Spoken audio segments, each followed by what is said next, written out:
Optimisation des coûts du béton. Les ouvrages en béton sont soumis à des agressions chimiques multiples, physiques aussi et mécaniques. Ces agressions sont dues à l'environnement, peuvent impacter la durabilité du béton, c'est-à-dire la capacité de ces ouvrages à maintenir intactes les fonctions pour lesquelles elle était conçue. De ce fait, la formulation du béton doit tenir compte de l'environnement pour lequel l'ouvrage a été prévu. On parle alors des classes d'exposition du béton.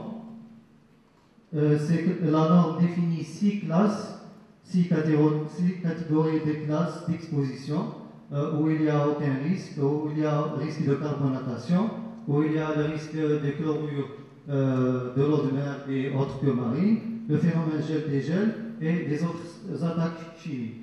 On peut citer que les composants de la mesure de la durabilité sont la conductivité électrique, la porosité à l'eau et la perméabilité apparente au gaz. Quels sont les critères de la durabilité des bétons? Un béton durable, c'est un béton imperméable aux substances chimiques nocives.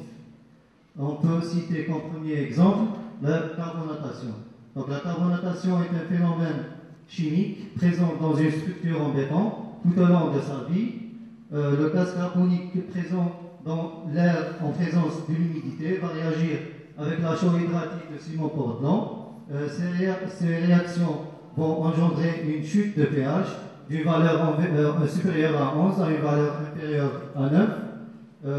L'armature métallique incorporée dans le béton se trouveront dans des conditions inhabituelles de la construction, soumises à la corrosion.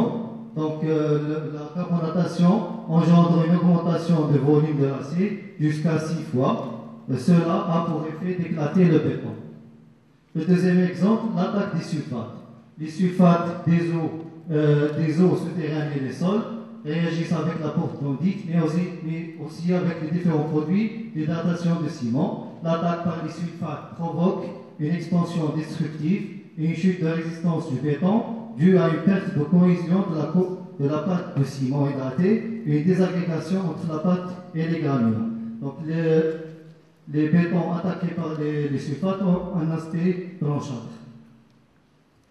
Le phénomène gel-dégel, donc les dégradations du béton par le cycle gel-dégel est due essentiellement à la transformation de l'eau en glace, l'eau capillaire. Cette transformation entraîne une expansion de volume jusqu'à 9%, ce qui engendre des contraintes internes et l'apparition des milliers de micro-fissures affectant la résistance mécanique du béton. Donc les adjuvants comme moyen de prévenir les risques susceptibles d'être occasionnés par les substances nocives qu'on vient d'évoquer. Les particules du ciment hydraté s'attirent les unes vers les autres jusqu'à durcissement du mélange. L'incorporation des superplastifiants permet d'augmenter la fluidité du béton sans ajouter des quantités supplémentaires d'eau. Les molécules d'adjuvants s'absorbent sur les grains du ciment. Cette absorption permet d'opposer à la flocculation par effet stérique des grains, par effet stérique et électrostatique. Le rapport E sur C, O sur ciment, est de l'ordre de 0,35 au lieu de 0,45 à 0,5 pour un béton non adjuvanté, soit une réduction de la teneur en eau de plus de 30%. Donc voilà un exemple d'une formulation d'un béton pour la classe de résistance C2530. En incorporant 1% d'adjuvant, on obtiendra les mêmes résistances mécaniques tout en économisant jusqu'à 15% du poids du ciment utilisé avec un rapport eau sur ciment plus bas. L'aspect économique de la durabilité du béton. Donc les adjuvants, l'usage d'adjuvants à titre préventif permet d'éviter les risques de dégradation, lesquels nécessiteront un grand investissement en matière de réparation. C'est par rapport à la criticité de ce risque de dégradation que l'on peut justifier un investissement supplémentaire de l'ordre de 12% sur les coûts de production de béton. Les coûts de non-qualité générés par les maintenances des structures en béton sont particulièrement élevés. Les statistiques en notre possession sont les suivantes. En Algérie, par exemple, on dépense jusqu'à 18 milliards de centimes par an pour les réparations des ouvrages. Aux États-Unis, 8 500 millions d'euros sur 10 ans, soit 15% des ponts autoroutiers. Au Royaume-Uni, jusqu'à 900 millions d'euros, soit 10% des ponts autoroutiers.